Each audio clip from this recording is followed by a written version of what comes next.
All I'm saying is don't give me attitude.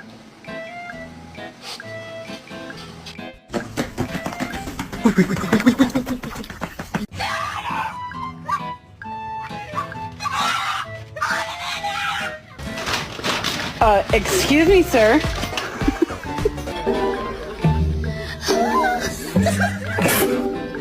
Yeah.